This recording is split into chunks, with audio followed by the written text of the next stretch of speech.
기도응답은 만들어 받는 것이다 라는 저의 책 제5권입니다. 제7장 의심에 대해서 말씀을 드리도록 하겠습니다. 기도응답은 만들어서 받는 것이다. 우리는 대부분 기도응답을 그냥 기도만 하면 받을 수 있는 것으로 그렇게 알고 있지만, 그러나 성경은 그렇게 말을 하지 않고 우리가 만들어야 응답을 받을 수 있다. 그래서 이 기도응답의 관건은 만드는 겁니다. 만들 때 응답을 받을 수 있게 됩니다. 근데 오늘 첫 번째 보면은 기도응답의 관건은 기도가 아닌 의심입니다 라고 이렇게 말을 하고 있습니다. 야고보서 1장 6절에서 8절을 보면 오직 믿음으로 구하고 조금도 의심하지 말라. 의심하는 자는 마치 바람에 밀려 요동하는 바다 물결 같으니 이런 사람은 무엇이든지 주께 얻기를 생각하지 말라. 두 마음을 품어 모든 일에 정함이 없는 자로다 라고 말씀하고 있습니다. 여러분들이 보시는 교재와 약간 다를 수 있다고 제가 몇 차례 누누이 말씀을 드리고 있습니다. 제가 말씀드리는 것은 교정된 걸 다시 이렇게 여러분들에게 말씀을 드리고 있기 때문에 그렇습니다. 야고보는 기도응답의 관건으로 의심을 들고 있습니다. 그는 말하길 의심만 하지 않으면 우리는 우리가 선포한 것이나 기도한 것에 대하여 반드시 응답을 받을 수 있다고 했습니다.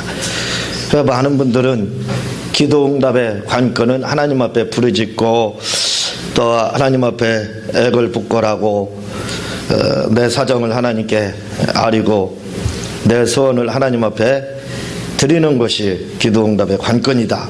그래서 어떻게 해서든지 하나님께 그냥 시간을 때우고 정해놓은 시간을 지키며 그리고 간절하게 기도만 하면 될 거다라고 생각을 합니다. 그러나 야고보는 야고보서에서 그렇게 말하지 않고 있습니다.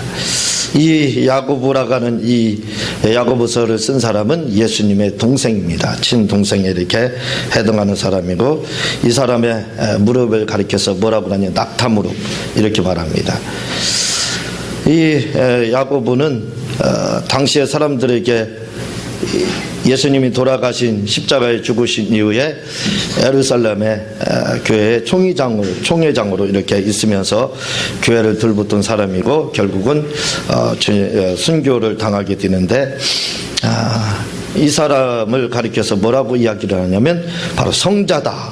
유대인들은 이렇게 말합니다. AD 70년으로 낮에도 말씀을 드렸지만 예루살렘이 로마에 의해서 완전히 멸망을 하게 됩니다. 그런데 사람들은 이제 티베리우스 황제는 다른 이유 때문에, 오늘 낮에 말씀을 드렸죠. 다른 이유 때문에 완전히 이스라엘을 멸망을 시키게 되는데, 이스라엘 사람들은 뭐라고 이야기를 하냐면 이 야고보를 사람들이 죽였기 때문에 그래서 이스라엘이 멸망한 것이다 라고 말할 정도로 다 그렇게 성인으로서 이 야고보를 그렇게 추앙을 받았던 사람이 바로 이 야고보입니다.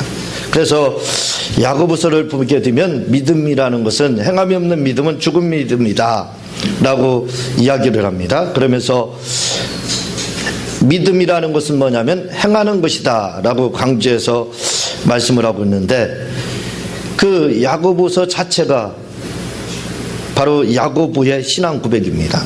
야고보의 삶이 그대로 묻어난 것이 바로 야고보서예요. 우리는 단지 이것이 뭐다, 행함을 강조한다, 신약의 율법이다 라고 여러 비평가들은 이야기를 하고 있지만, 그러나 그것은 야고보서를 잘못 알고 있어서 그럽니다. 왜냐하면 이 야고보는 그의 삶 자체를 야고보서에 기록했습니다. 그래서 야고보서를 보게 되면 야고보의 삶이 어떤 삶을 살았는지를 우리가 알 수 있는 거예요. 왜냐하면 그를 가리켜서 사람들은 바로 성인이다, 성자다 이렇게까지 이야기할 정도의 거룩한 삶을 살았던 사람이 바로 그 야고보입니다. 그러니까 이러한 기도의 사람 야고보가 뭐라고 이야기를 하느냐면, 기도 응답에 있어서 관건은 뭐냐, 하나님 앞에 당신들이 부르짖고 예수님의 이름으로 소원을 말하는 거, 그거 그것이 중요한 게 아니다. 그것 때문에 기도응답을 받는 것이 아니다. 왜 기도응답을 받지 못하느냐 했을 때는 바로 의심 때문에 그렇다라고 이야기를 하고 있습니다. 그는 말하길 의심만 하지 않으면 우리는 우리가 선포한 것이나 기도한 것에 대하여 반드시 응답을 받을 수 있다고 했습니다. 그러니까 기도응답의 관건은 뭐냐면 의심하지 않게 되면 어떤 기도든지 다 응답을 받을 수 있다라고 야고보는 우리에게 말을 하고 있습니다.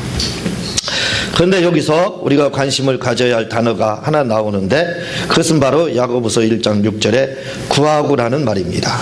구하고, 이 요한복음 14장 13절에 보면은 너희가 내 이름으로 구하면 내가 시행하리니 이렇게 말씀을 하고 있습니다.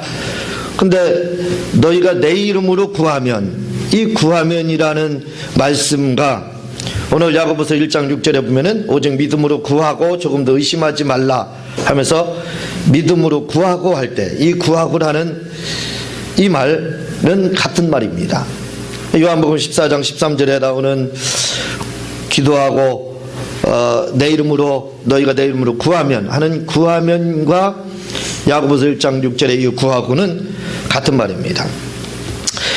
이 말은 헬라어로 아이테오라는 말로 되어 있는데 그 뜻은 요구하다, 명령하다 라는 두 가지의 뜻을 가지고 있습니다. 다시 말하면 야고보서 1장 6절에서 구하고 할 때 이 구하고라는 말이 헬라어로 뭐라고 아이테오다 이 말이죠. 근데 이 아이테오라는 말은 요한복음 14장 13절에도 역시 똑같습니다. 아이테오로 되어 있습니다. 그런데 이 구하고라는 아이테오에는 두 가지 뜻이 있다 이거죠. 요구하다, 명령하다라는 뜻을 가지고 있습니다. 이 말은 무슨 말이냐면 여러분들이 잘 이해가 되지 않을지도 모르는데 두 말은 전혀 대조적인 말입니다. 전혀 반대의 말이에요. 요구하는 거와 명령하는 것을 같이 쓰고 있습니다. 그래서 예수님의 재림을, 주 재림을 뭐라고 그러냐면 엘코마이 이렇게 말을 하거든요. 엘코마이라는 뜻은 오다 가다, 오고 가는 거. 그래서 우리가 오늘부터 마가복음 13장을 나가게 돼서 이제 종말론을 강해설교로 나가게 됐죠. 그래서 오늘 서론 정도에 들어가게 됐습니다. 거기에 보면 후에 설명이 될지 안 될지는 모르겠지만 예수님의 주 재림이 뭐냐면 엘코마입니다. 이 말은 뭐냐면 오다 가다 이렇게 되어 있습니다. 다시 말하면 단어가 대조적인 단어로 되어 있습니다. 그냥 한뜻 가다, 뭐 전리 가다, 이리 가다 해서 가다로 되는 것이 아니라 오고, 오다, 또 가다 이렇게 되어 있습니다. 그런데 이 엘코마이라는 뜻을, 엘코마이 재림이라는, 이 엘코마이 주 재림이라는 헬라어 단어를 이해를 못하면 재림론을 이해할 수가 없게 되어 있습니다. 왜 그렇게 썼을까? 왜 오면 오는 거고 가면 가는 건데 오다 가다 전혀 반대의 말을 썼느냐 이 말이에요. 그 마찬가지로 지금 이 아이테오라는 말도 역시 무슨 뜻이냐면 그렇게 되어 있습니다. 요구하다, 명령하다 라는 이 두 가지 뜻을 가지고 있는데 이 뜻은 완전히 확연히 다릅니다. 그러니까 요구하다, 명령하다라는 말은 하나는 말 그대로 우리가 하나님 앞에 요구하는 걸로 되어 있지만 또 한 가지는 명령하는 걸로 되어 있다 이거죠. 전혀 반대의 말로 이렇게 되어 있습니다. 요 헬라어 단어 아이테오를 아는 것은 기도응답에서 굉장히 중요한 부분입니다. 그래서 제 책에서 다른 부분에서도 이 아이테오를 또 다루고 있습니다. 나는 기도응답을 100% 받고 있다는 책에서 역시 이 부분을 다루고 있는데 거기서도 이 부분을 굉장히 중요하게 제가 말씀을 드리고 있습니다. 그렇다면 왜 성경에서 이 아이테오라는 말을 요구하다, 명령하다라는 두 가지 뜻으로 해석했을까요? 여러분이 이 말씀을 잘 이해하셨으면 합니다. 왜냐하면 여러분이 만약 이 말씀을 잘 이해하시면 지금보다 더 많은 기도응답을 받을 수 있기 때문입니다. 자, 왜 전혀 반대의 말을 한 단어로 쓰고 있느냐 이 말이에요. 그냥 구하다, 구하고 라고 말만 했으면, 그래서 그냥 하나님 앞에 요구하다라는 뜻을 가지고 있으면 우리가 기도하는 방법들이 맞습니다. 하나님 앞에 사정을 하고 나의 그 억울한 것을 하나님 앞에 호소하고 신원을 풀어달라 요구할 수 있습니다. 그렇게 할 수 있다 이거죠. 그런데 여기에는 그 뜻만 들어있는 것이 아니라 이거죠. 한번 더 나아가겠습니다. 더 보도록 하겠습니다. 이 아이테오라는 말은 보통 명령하다라는 말로 쓰이고 있지만 우리는 하나님께 명령할 수는 없습니다. 이 명령하다, 요구하다라는 말은 얼마든지 여러분들이 이해할 수 있습니다. 하나님 앞에 요구하다라는 것은 기도하다라는 말이에요. 이 기도하다라는 말은 그냥 우리가 하나님 앞에 우리의 소원을 아뢰는 거, 그걸 말을 하고 있어요. 그러니까 우리가 알고 있는 그대로입니다. 이 명령하다라는 말, 그러나 이 명령하다라는 말, 하나님 앞에 기도를 하는데 요구할 수는 있다 이거죠. 요구가 됩니다. 그러나 명령하다는 말이 쓰이고 있다 이 말이에요. 그렇다면 우리는 이 말을 하나님 앞에 쓸 수 있느냐 이 말이에요. 하나님 앞에 명령을 할 수 있느냐 이겁니다. 명령할 수 없다 이 말이지요. 감히 어떻게 우리가 하나님께 명령할 수 있느냐 이거죠. 그래서 이 아이테오라는 말이 하나님께 쓰일 때는 바로 요구하다, 즉 기도하라는 말로 쓰이고 있는 것입니다. 무슨 말인지 이해가 되지요? 그러니까 이렇게 또 원어 이야기를 하고 하니까 아마 어려운 부분들도 있을지도 모르는데, 이 요구하다, 명령하다라는 말을 하나님 앞에 쓸 수가 없습니다. 쓸 수 있는 단어가 아니라 이거죠. 그래서 그 단어 대신 쓰는 것이 뭐냐면 바로 요구하다라는 말을 쓰고 있다 이거죠. 그것은 바로 기도하는 것을 말을 하고 있습니다. 왜냐하면 우리가 하나님께 명령할 수 없기 때문입니다. 그러나 이 아이테오라는 말이 마귀나 사물에게 쓰일 때는 선포를 의미하는 명령하다라는 말로 쓰이게 됩니다. 이제 좀 감이 잡히겠죠? 무슨 뜻인지? 그러니까 이 아이테오라는 말이 우리가 하나님 앞에 기도하다, 구하다, 이 명령하다, 이 아이테오라는 말이 요구하다, 명령하다 이렇게 쓰이는데 명령하다라고 쓸 수도 있다 이 말이에요. 그러나 하나님 앞에 우리가 감히 명령할 수 없다 이거죠. 어떻게 하나님께 명령할 수 있느냐 이거죠. 그래서 명령하다라는 말 대신에 요구하다라는, 다시 말하면 기도하다라는 말로 하나님 앞에 쓸 때는 그렇게 쓴다 이 말입니다. 그렇게 해석이 된다 이 말이에요. 그리고 이 아이테오라는 말이 명령하다라고 쓸 때는 언제든지 사물을 향해서 또는 악한 영을 향해서, 마귀나 귀신이나 이런 흑암의 세력을 향해서 쓸 때, 그리고 우리에게 돕는 영들에게 도움을 명령할 때, 그때 쓸 때, 이렇게 쓸 때를 가리켜서 바로 선포라고 하는 겁니다. 이렇게 선포할 때 바로 이 단어를 쓰게 된다 이 말이에요. 무슨 말씀인가 이해가 되죠? 예. 그래서 아이테오라는 말이 쓰일 때는 하나님께 기도할 때도 쓰이지만 명령하는 걸로다. 이 사물이나 악한 영에 대해서 마귀나 귀신을 향해서 더러운 귀신아 예수의 이름으로 떠나가라, 이렇게 하는 것이 바로 명령하다, 아이테오라는 말입니다. 그러면 이렇게 너희가 내 이름으로 구하면 내가 시행하리라 이렇게 말씀을 하고 있어요. 요한복음 14장 13절에서 똑같이 해석이 되는 겁니다. 이 말씀하고 야고보서 1장 6절에서 8절 말씀하고 똑같이 해석이 되는 거예요. 이렇게 너희가 내 이름으로 구하면, 다시 말하면 명령을 하면 내가 시행하리라. 시행하리라는 말이 창조하다라고 되어 있습니다.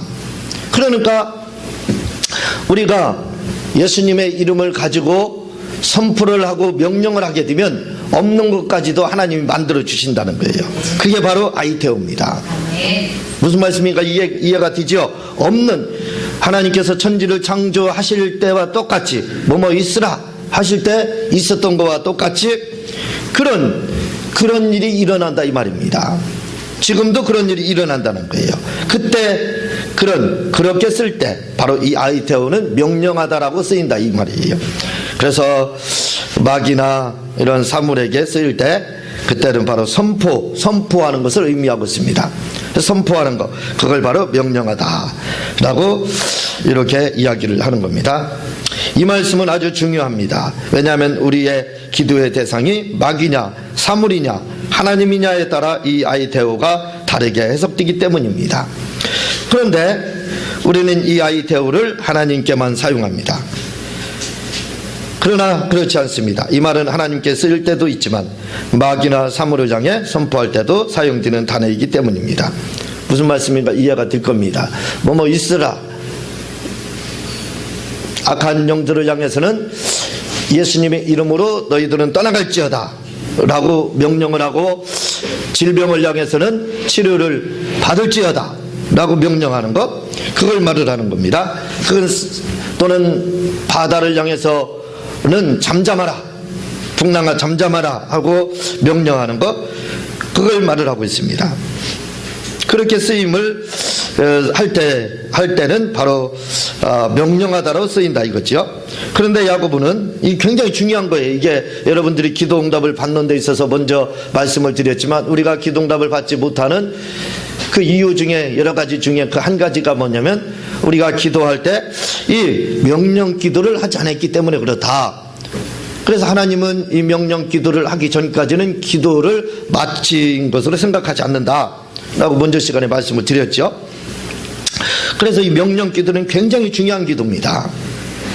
그래서 기도응답의 관건 중에 하나가 뭐냐면 바로 이 명령하는 거라 이거죠.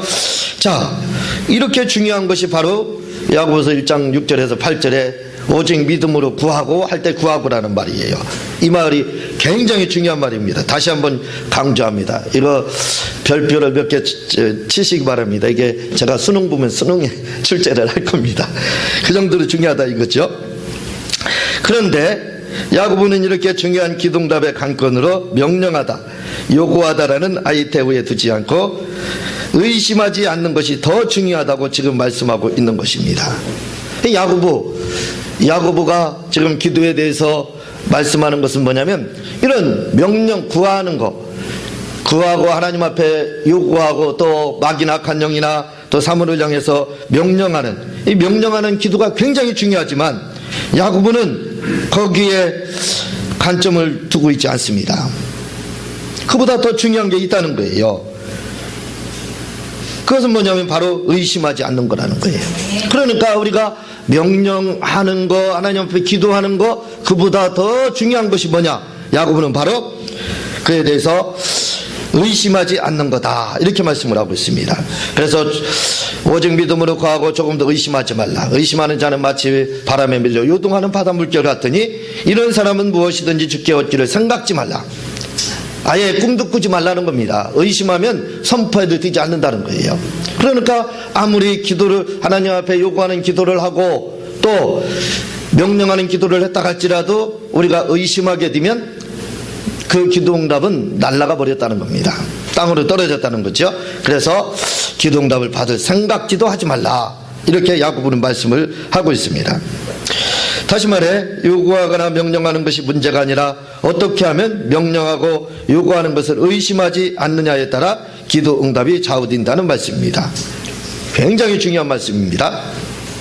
기도 응답의 관건을 야고보는 명령하고 구하는 것으로다 아이테오로도 이야기를 하지 않고 있다 이거죠. 그는 의심으로 이야기를 하고 있습니다. 그래서 당신 목사님 왜 나는 기도 응답을 받지 못합니까? 할 때 그 이유가 뭐냐면 명령하지 않기 때문에 라고 이야기도 할 수 있지만 야고보에 의하면은 그것이 아니라 당신이 의심했기 때문에 그렇습니다 라고 야고보는 대답을 해준다는 거예요. 자, 두 번째, 그러면 이처럼 중요한 의심이라는 말의 뜻은 무엇일까요? 이 굉장히 중요합니다. 이제 의심으로 넘어가는 거예요. 기도응답 구하는 거, 기도하는 거, 명령하는 거 먼저 1번에서 말씀을 드렸습니다. 두 번째, 그러면 이 야고보서 1장 6절에서 8절의 키워드는 바로 의심이다 이거죠. 그러니까 이야기의 전개가 의심으로 넘어가는 거예요. 그러면 의심이라는 뜻이 뭐냐 이거죠. 의심이라는 말은 헬라어로 디아크리노라고 해서 구별되다, 심판하다, 논쟁하다, 의심하다, 분별하다, 분간하다 라는 뜻으로 되어 있습니다. 우리가 알고 있는 그 사실입니다. 뭐 거기서 더 진부된 것도 없어요. 그냥 의심하다, 구별하다, 심판하다, 논정하다, 의심하다, 분별하다, 분간하다 이렇게 돼 있다 이거죠. 그런데 이 헬라어 단어는 물론 다른 뭐 영어도 그렇겠지만 헬라어 단어는 특히 그렇습니다. 뭘로 다 되어 있냐면 언제든지 합성으로 되어 있어요. 하나의 단어와 또 다른 하나의 단어가 만나게 됩니다. 플러스를 해서 새로운 뜻을 갖게 돼요. 그래서 이 단어를 분석을 해볼 필요가 있습니다. 분석하면 이 성경에서 말하는 가장 야고보가 중요시 여기는 그 의심이라는 뜻이 무슨 뜻인지가 나오게 된다 이거죠. 오늘은 우리 그 은우가 군대를 가서 또 8시 반에 파티하기로 이렇게 사전 예약이 다 돼 있습니다. 그래서 빨리 마쳐야 되는데 그건 제게 달려 있어요. 제가 마음 내키면 빨리 마치는 거고 그렇지 않으면 여러분들이 현찬하면 좀 더 하는 겁니다. 그렇게 하시기 바랍니다. 그런데 여기서 디아라는 말은 사이를 디아라는 말은 사이를 낸다. 우리가 뭐 안티 뭐 코리아 뭐 이렇게 이야기하지, 안티 뭐 이렇게 하는데 그게 다 헬라어 단어입니다. 안티 반대 이렇게 돼 있어요. 마찬가지로 이 디아라는 말도 뭐라고 돼 있냐, 사이. 그러니까 중간에서 두 사람이 있을 때 가운데 통로를 내는 거예요. 마치 사이를 벌리는 거, 그게 바로 디아라는 말입니다. 사이를 벌리는 거, 그게 디아라는 말이에요. 그리고 크리노라는 말은 결정하다, 분리하다라는 뜻을 가지고 있습니다. 그런데 이 두 단어를 합성시키면 크리노라는 원어적인 뜻이 나오게 되는데 그 뜻은 바로 마음이 분리다입니다. 그러니까 무슨 말이냐면 디아크리노락에서 의심이라는 것은 뭐냐면 의심 상태가 어떤 거냐, 원어적인 뜻으로 말할 때는 마음이 분리됐다는 뜻이에요. 그래서 야고보는 뭐라고 이야기를 하냐면 두 마음을 품어 모든 일에 정함이 없는 자로다 이렇게 말을 하는 거예요. 일맥상통하지 않습니까? 의심하지 말라 이렇게 말을 하고 뒤에서 이는 뭐냐, 두 마음을 품은 거다, 마음이 나눠졌다 이거죠. 그래서 정함이 없는 자로다 이렇게 말을 하는 겁니다. 그리고 원어 그대로를 쫓아가고 있는 거예요. 그래서 이 의심이라는 것은 뭐냐면 마음이 벌써 두둥강이 났다는 뜻입니다. 마음이 분리되어 있다는 뜻이에요. 그러니까 하나는 이쪽 오른쪽 귀에서 천사가 말을 하고 왼쪽 귀에서는 마귀가 말을 하는데 이 둘 사이에 끼어 있는 겁니다. 그렇게 분리되어 있다 라는 것이 바로 디아크리노예요. 마음이 분리되어 있는 것, 마음이 나누어져 있는 겁니다.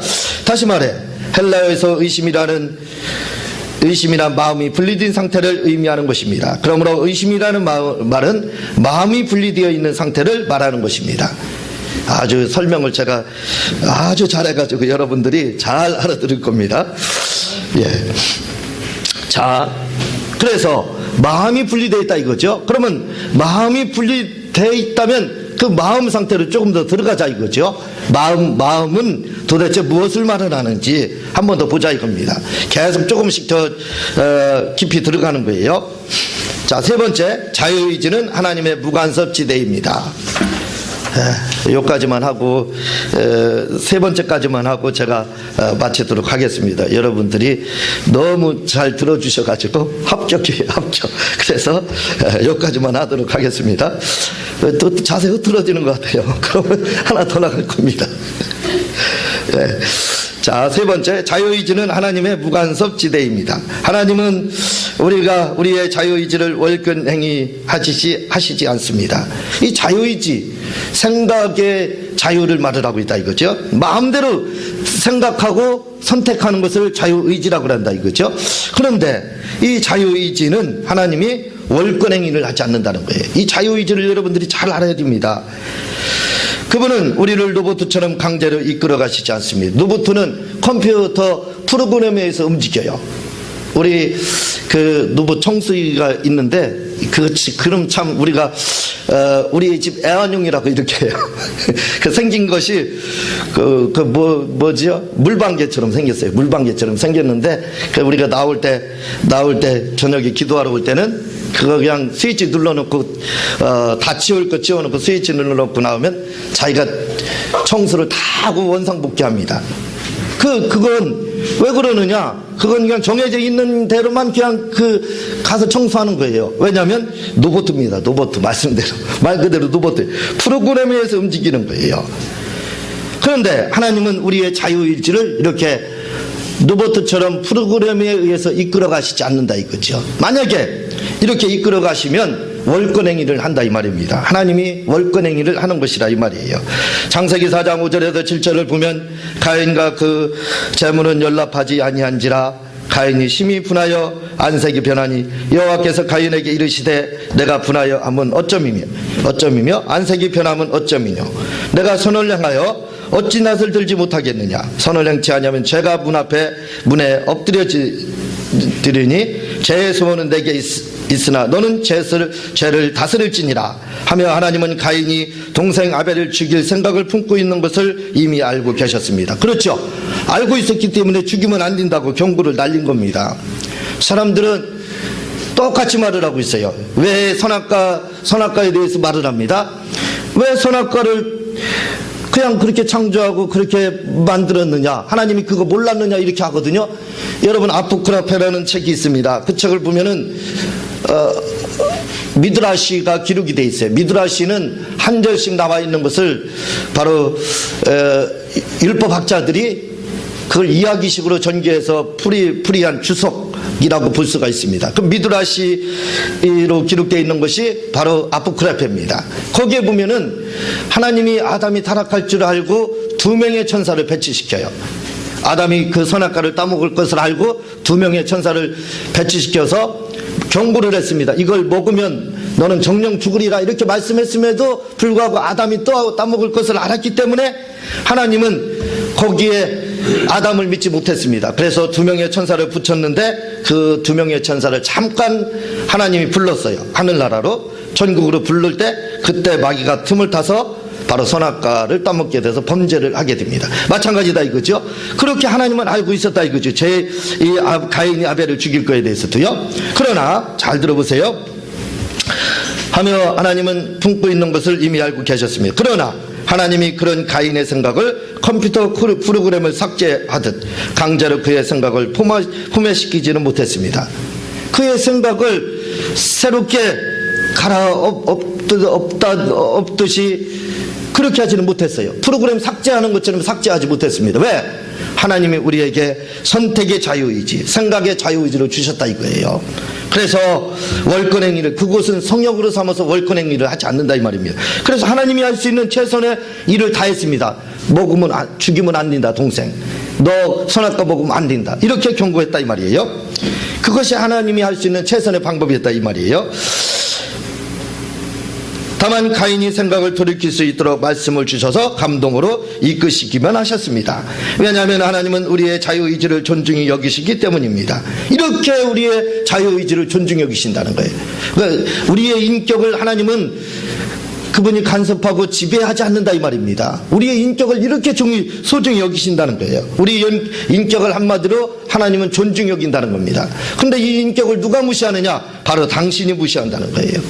하나님도 이렇게 성령으로 삼고 월권행위지 하지 않는 인격을 오직 무시하는 대상은 바로 당신입니다. 우리밖에 없다 이 말이에요. 하나님도 그걸 무시하지 않는다 이 말이에요. 감동으로 이끄시기만 하셨습니다. 왜냐하면 하나님은 우리의 자유의지를 존중히 여기시기 때문입니다. 비록 우리가 자유의지를 잘못 사용하더라도 그 자체는 존중히 여기시고 간섭하지 않으시기 때문입니다.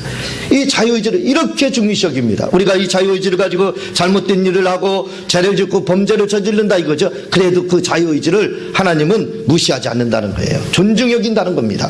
그 정도로 하나님이 우리 사람을 존중히 여긴다는 거예요. 하나님이 우리를 개나 돼지처럼 강제로 이끌어 가시지 않고 이렇게 우리를 인격을 중요시 존중한다는 겁니다. 얼마나 감사한 일이에요. 그렇죠? 그런데 이 인격을 무시하는 자는 바로 우리 자신이라 이 말입니다. 그래서 개새끼 그러잖아요. 그게 바로 인격, 당신의 인격을 당신이 무시하는 거다. 그 말입니다. 그러나 이 자유의지를 우리가 잘못 사용하면 그 잘못 사용한 것에 대한 책임은 우리가 지어야 하는 것입니다. 이는 아담이 잘못 사용한 자유의지에 대한 죗값을 치르고 가인이 치른 것 같이 말입니다. 그래서 그 자유의지에 대한 그 의지는 중의적이지만 그 결과는 하나님이 엄히 벌을 한다 이 말이에요. 그래서 아담은 쫓아내고 가인도 역시 그런 꼴이 되게 됩니다. 탈락하게 된다 이거죠, 가인이. 그러므로 우리가 하나님을 의심하고 말씀을 의심한다고 해도 하나님은 강제로 우리 생각 속에 들어오셔서 의심하지 못하게 하시지 못하는 겁니다. 이 자유의지, 의심 바로 연결이 되는 거죠. 왜 의심하는 걸 그냥 내비두느냐 이거예요. 그건 우리의 자유의지를 하나님이 소중히 여기기 때문에, 우리를 존중해 주기 때문에 그렇다 이거죠. 그래서 하나님이 강제로 그걸 컴퓨터 프로그램 교체하는 것처럼, 바꾸는 것처럼 그렇게 하지 않는다 이 말입니다. 다만 의심하지 못하도록 말씀과 감동을 주셔서 역사하실 뿐인 것입니다. 하나님이 할 수 있는 최고의 방법은 감동으로 역사하시는 그거밖에 없다 이거죠. 왜냐하면 우리의 자유의지는 하나님이 간섭하지 않는 성역과 같은 지역으로 삼으셨기 때문입니다. 성역이라 이거죠. 성역, 침범할 수 없는 지역, 오직 나만의 고유의 지역입니다. 그곳이 바로 우리의 인격이다 이거죠. 그것은 하나님이 간섭하지 않습니다. 왜? 성역으로 삼으셨기 때문에. 그러므로 의심할 때 하나님이 현존하셔서 우리의 의심을 막아주시기를 바라서는 안 됩니다. 그것은 우리가 해야 할 몫이기 때문입니다. 바로 의심은 의심하지 않는 건 내가 할 일이다 이거죠. 근데 우리는 그걸 다 하나님 앞에 넘깁니다. 그리고 하나님 탓을 하고 때로는 마귀의 탓을 합니다. 그러나 하나님 탓도 아니고 마귀 탓도 아니라는 거예요. 그럼 누구 탓이냐 이겁니다. 우리가 잘 되고 못 되고 하나님의 뜻대로 살고 못하고는 하나님에게 책임지고도 할 수 없고 마귀에게도 할 수 없다는 거예요. 누가 문제냐? 바로 나라는 겁니다. 내가 마귀로 틈을 타게 했기 때문에, 다시 말하면 그걸 마귀로 틈타게 했다는 말을 다른 말로 하면 의심이다 이 말이죠. 마음이 분리되어 있기 때문에, 의심을 했기 때문에 바로 마귀가 틈타서 우리에게 가난저주 질병이 오게 된다 이 말입니다. 예, 더하면 제가 욕먹을 것 같아서 이 정도만 하도록 하겠습니다. 다음 시간에 계속해서 말씀을 드리고 제가 기도하고 주님 가르친 기도로 바로 마치도록 하겠습니다. 하나님 아버지 감사합니다.